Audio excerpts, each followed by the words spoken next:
Hello everyone, so today I'm going to go through 2-gen reduction. So this is commonly called CP, but CP is where you permute the corners. This is where you reduce the corners of the cube to be solvable using RU moves only.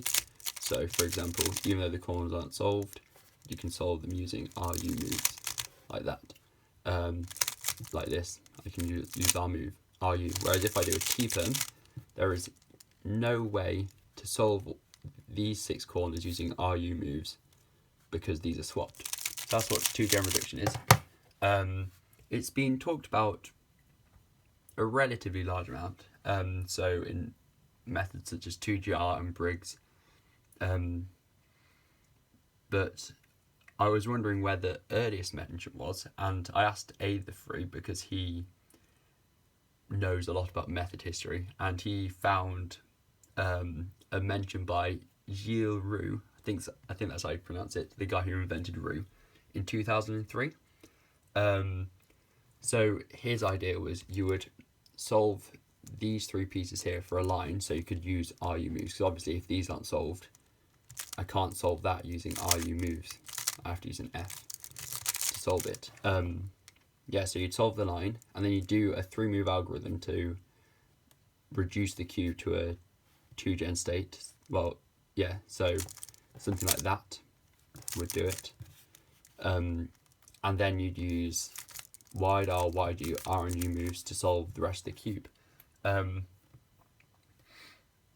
He does say in the same post that this is unviable for speed solving, and I would agree. To be fair, all of this is not viable for speed solving, but it's nice to know anyway, from a cube theory perspective.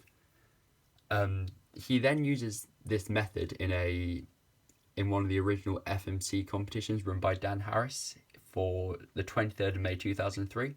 So I'll leave a link below to that FMC competition, and it's the one that came second, so you can see the solve and what he did.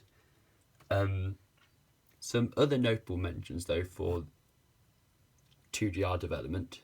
So the original ZZ proposal was to go from all gen to solve the line in EO, so it's RUL. Then you'd solve left block while completing 2-gen reduction, then it's RU for the rest of the solve. There's also Briggs and the various spin-offs, so you have things like Wairuru and Briggs 2. But then I think the most important method for the development of my understanding of 2GR is the method 2GR. So I'll be describing the theory from a 2GR perspective, but it applies to any method, and hopefully you'll realise that it's more fundamental to the cube than to the method. It's a bit like when you recognise PLL, actually no, ZBLL, because it's bigger. Take this case. So what you could do is you could recognise this COLL case, then you could recognise the EP case, and then you're away. That's it. That's BH recognition in a nutshell. So you've recognised CO, CP in the COLL, then EP separately. Or what you could do is you could twist the corners. Actually, let's go from this view. So twist the corners. Then if you're good at 2-sided PLL recognition, you could see this is an A-perm, and that corresponds to this case. So what you've done is you've recognised CO, and then the CP and EP within the PLL, and then you've done the algorithm. So either way, you're recognising CO, CP, and EP, but just from different points of view. So if you know Wairuru CP, it's fundamentally the same thing, just with a different lens on the outside. But hopefully this will give anyone a deeper understanding of CP, 2-gen reduction. I'm not sure if I've mentioned this already, but it's not viable for speed solving. The reason is because you have to put a lot of effort into inspection, and you simply can't see far enough for the minimal reward you get for having RU spam. You might as well just get to last layer and do a Nicholas, and then carry on. So that's only 3 moves less efficient, but it's a heck of a lot more easy to recognize, and you can use a lot more inspection. Anyway, so we're going to go into the theory now. So again, as I've said, you have to solve these two corners, the DL corners, because you can't solve them without using non-RU moves. But now we need to permute the corners in such a way that they can be solved using RU. So as there are 6 corners, there are 6 factorial or 720 possible permutations of the corners. So this isn't including orientation. But as there are 6 swaps in a cube, only 1/6 of them can be solved purely using RU. So I'll show you the 6 swaps now. You can have, these are already solved, then if you solve these for ease of looking, you can have no swap, which is the one we want. That's the one where 2GR is complete. You've got an adjacent swap there. You have an adjacent swap there, and you also have a diag swap. A diag swap is equivalent to 2 adjacent swaps. So if I did a T-perm here, then a T-perm here, you've got the 2 swaps there, and look, you've got an E-perm, which is diag. So that's that. So we need to find the one where they're all solved. I'm going to go through this later, but we need to go through an important concept first before we get into actually how to solve it. So I'll take the example of a Y-perm, or a diag swap, sorry. So we've got a diag swap here. If we wanted to solve 2GR without swapping these 2 corners, we could do one of 2 of the swaps. So if we switch these 2, what we get is, even though the corners aren't solved, they're a U2 away, they're still in the 2GR state, so I'm going to use only RU moves to solve it. That solves the corners. But, so back to the Y-perm. I've already involved these 4 corners, and the final 2 corners are these 2. So let's swap these 2 and see what happens. So now we've got a diag on top and an adjacent on D. But we'll now solve the corners. And look, we've solved all the corners using only 2gen. So this shows us that when we want to reduce the cube to 2GR, there isn't only one swap, there are 3 possible swaps we could do in any case to give us the same result. So I'll solve this. We can find out more of these sets. So if I do an R prime, then do a Y-perm to switch these 2, then an R, we now have these 2 swapped. If we have these 2 swapped, before the R prime, these 2 could also be swapped to solve. So if we have those 2 swapped and those 2 swapped and those 2 swapped, do the R, those 2 swapped, that went to there, these 2 to swap, and these 2 to swap. So I'll solve these 2 here, swap those 2, swap those 2. Now I can solve using 2gen, all the corners are solved. So I think there are 5 sets of these, but all of them are just transformations of that original diag case. So that's great to know, but how do we go about doing this in a normal solve? So we'll start off with when DFL is solved. If that's solved, there are 5 algs to solve to reduce to 2gen, but these you can figure out once we've gone through the later stuff. But they're all things like FR, F prime, and things like that. Very simple triggers that you can use to swap the corners around. I'll leave them in the description. But there's actually, what if this isn't solved? There's actually a much nicer way to go about solving, reducing to 2gen if DFL is unsolved. So we can we'll start off with the scramble, which I'll put in the description. Okay, so I'm just going to choose this corner to be a corner that we solve. So the way we solve it is do that. So now I'm going to solve every corner relative to the corner that's in DBL. So this is the white, orange, green corner. And to solve, well, the corner that belongs here, for example, is this one, because that would solve those two corners relative to each other. So now, don't be fooled by the centres. The centres aren't what we're solving relative to. It's the corner, because the corners are only ever solved relative to the corners. Because you can do slice move, take this solve cube. This is technically in, this has been reduced to 2gen because it's solved. The corners are still in 2gen, even though the centres aren't solved relative to the corners, if you get me. If you don't get me, can't help you. No, that's mean, but you should be able to get that.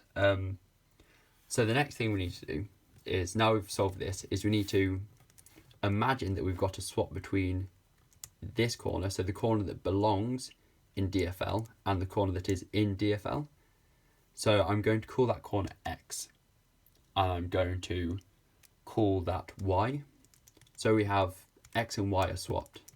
So X is out here, but we're going to pretend that it's this corner, the yellow, orange, blue corner, instead of the white, orange, blue. So now we've done that, we then need to figure out which swap is affecting the R and U corners. So the easiest way to do that is to just solve the dr corners. So U2 R prime will solve them.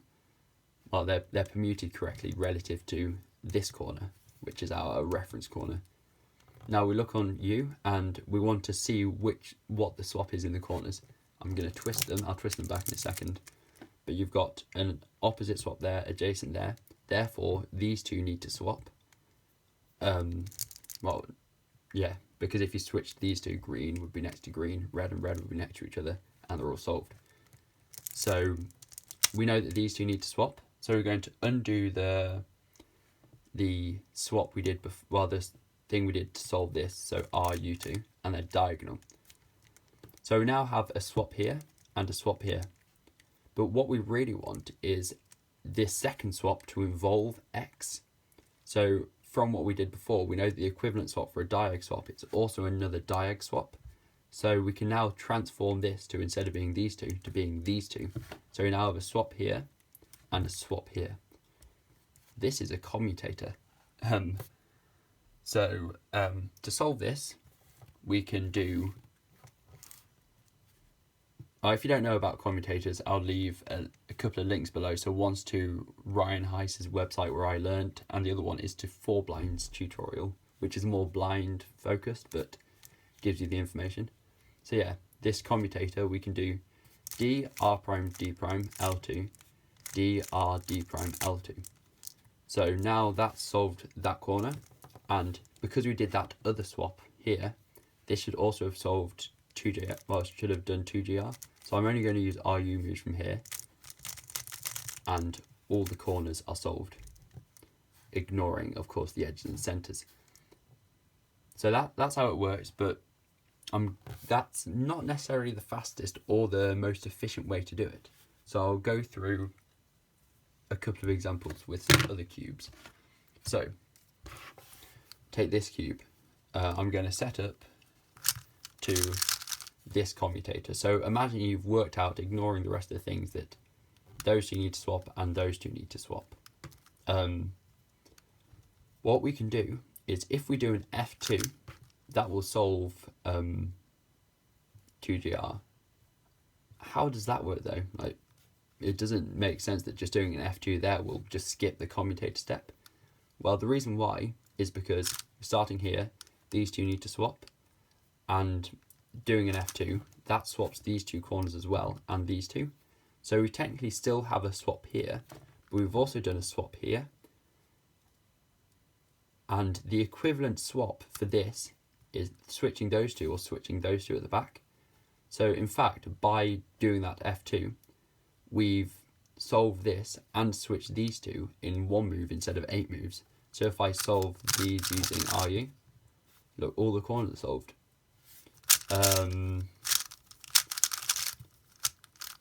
So now that's probably the simplest example. The second one is if we do this, right? No, that's not right. That's the same case as last time. That's the one. So this time that needs to go to there, that to there, and that to there, because we figured out that the swap is from those two. I'm going to solve this with an F, and this will also solve 2gen reduction. You might be thinking right now, why on earth would that do that? And that's a perfectly legitimate question. If I do an R from here, these two are swapped. So to have 2gen, well, to be reduced to 2gen, we need a diagonal swap and U to have, because the equivalent swap of this is a diag swap and U. And if we twist these, what do we have? We have a diagonal swap and U. So in doing that one thing, we can, doing that F move, we have already reduced to 2gen from the case where that's there and this is here. The final case is that. So instead of having the corner here, it's up here. I'm going to do an F prime to solve the corner, and we're going to have a similar story here as last time. So if I do a U prime R, twist that, opposite, opposite. Therefore it's a diagonal swap and U. So I'll solve the corners completely 2gen, apart from the corner twist I did. Corners are solved 2gen just by doing that one F prime. So with all three of these, if you didn't notice, you had X and, well, Y was there, X was in F, and the other corner was back here in UBR. So if you ever have any swap, what you can simply do is set up so that you have a corner, the other corner there, and then X somewhere on F where it's solvable using one F move. And that means you can do things like, okay, let's say it was in this position, so doing an F prime would solve 2gen, right? What I could do to solve this, for example, is I could do an E, then an F prime, then an E prime, and that would also solve that edge. So you can do things like that to insert edges in as well. Actually, I'll just get a new cube. So that's how it works. Or one thing before I go into how it's used in some methods. Instead, if you had this corner, instead of having the other corner here, you have the corner back here, you can actually use LU moves to solve CP. I'll use this cube as an example. So these two, if I do an F, it'll be these two. So if I do an R to put that back there, then I can use LU moves to solve it. The reason is if I come here, I do R prime F R. If you look at the corners, these 3 are solved, 4 are solved, then you can just see how these 4 are related. But if I do L prime UL, it's the same, just with the edges slightly differently. So L prime UL is the same to the corners as R prime FR. Yeah, so I'm gonna do, right, let me get scrambled up, but I'm gonna do a couple of example solves now using this technique. Fresh solves, no idea how they're going to turn out, but I'm going to start with Briggs. So I'm going to choose this corner to be my reference corner because there's already the pair solved. So what I do, because I'm bad at Briggs, is I would solve this edge and center using slice moves and RU, because RU is just the swap. So I normally have inspected the swap right now, but because it's an example, I don't have to. Okay, then here, those two need to swap, and I've got these two up here. These are the DR corners. So I'm going to do R prime, U prime, R2 in my head. So R2, UR is the inverse. You wouldn't be able to do that in inspection, obviously. And looking at this, I have a swap between these two. So a swap between these two, the equivalent swap using X is those two. So R2U R prime, I can't actually remember if that was the thing. But either way, it's this corner and the white, orange, blue corner. So it's these two to swap.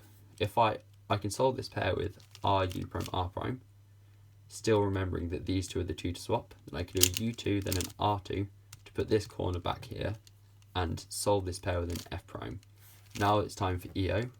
The only two edges are this one and this one that are bad. So if I go like that, EO is solved, and then I can carry on with the rest of the solve using purely RU moves. And 2gen is solved, so no, 2GLL. I can't remember my L's, that's really bad. Solved. Now let's do a 2GR example. Here, you do a step called EO pair. So I've already got a pair there, so I'm going to use that as my pair. But 1, 2, 3, 4, 5, 6. We've got 6 bad edges. You would normally have to track CP through this, but I'm bad, so we're not. EO is solved, the pair is solved, and now we're going to do the same thing essentially, but only solve the CP line. So these two are swapped, so if I do a U R prime, it would solve them down here. I'm not going to do that, I'm only going to track it this time. So if I do a U R prime here, I can see that these two will go here. These two are opposite, so I'll just see what this gives. This would give an adjacent swap, I'll tell you why. So if I do a UR prime to solve the DR corners, these two are opposites, and that would bring this corner to here. So when this corner is here, you have orange there, and if green will be there after the UR prime, that means these are opposite and these are adjacent. Therefore, if you swap these, you'll have you would have solved CP. So that's the swap. I want to have the swap though, including that. So that is those two. Because if I did a U prime R2, actually no. Essentially, the equivalent swap is those two. You can figure it out later. I can't bother to explain now. So if I do an R, U, they're there, then I can do an F prime. So now next step is to solve, actually I did not preserve EO at all. Then I can bring that down here, sorry, because I need to preserve EO, because it's 2GR, the method. And then I can do L prime, U prime L, and that will solve EO. So now here I need to solve the 2x2x3. The way I'm going to do that is I'm going to do an R2 to essentially set it at center, U2, RU2R, like that, to solve this block. I just need to insert the edges, U prime M2, U prime M2, and that's solved. Now it's, again, right block and 2GLL, all solved RU. Final solve, I'm going to show a method that's very much conceptual, but it's a way to do the original ZZD. So first step is solve EO line plus permute the, inefficient, but permute the DBL corner. So essentially what we have is, we have the DBL corner solved, and then these are the final 7 corners which we need to do 2GR on. So those 2 corners are switching again. So that's the white, red, blue. So we're now imagining this is the right white, red, blue. So an R2 would solve DR. And that gives a swap of these 2. So those 2 are the swap. And the equivalent swap that includes this corner is switching those 2. So now what we want to do is we need to put the non-X corner in DBR and also put all the left block pieces in L and U. because we're going to use LU to solve the left block. Fortunately for us, we've already done that. So we've got the DBR corner there, and there are no pieces with green on here. So I'm now going to solve the left block entirely LU, like that. And now, if I solve the right block RU, I'm going to throw in some slices because I'm fancy, like that. We get a 2GLL, which I'll solve using RU just for consistency, like that. So that is essentially 2GR in a 2GM reduction in a nutshell. Again, I wouldn't recommend it for two-handed solving because, as you can tell, it's a bit of a faff. You can't inspect as far, things like that. So, for example, for 2GR, the method, you have to be able to track CP through EO pair, then you have to solve it, and that takes a heck of a lot of brain power that I'm not even sure if it's possible in 15 seconds. And then you have the EO2, the 2x2x3 step, which itself isn't a great step. So you're not really doing a lot to help you by doing the CP. All you're getting is a 2GLL. A place where it could be possible to be useful, though, is in 2x2. So if you can solve, imagine the corners are just a 2x2. If you can solve this CP line, then you have last 6 corners, but CP is already solved. So you have a sixth of the cases there. And if you say, well, if you learn certain sets, so you start off with these two are solved, then these two are swapped, then this one's solved and this is somewhere new, and carry on going like that, you can eventually learn all of CP solved last 6 corners. I'm not sure how many algs it is exactly, but I'm pretty sure it's human viable. And then from there you can have an entirely RU finish on 2x2. But equally, EG is really good. So is Twisty CLL and Twisty EG2 and all the other 2x2 sets that exist now, which people are learning. So again, is it actually worth it, or is it just fun? If you want to do it for fun, go ahead, because it is definitely fun.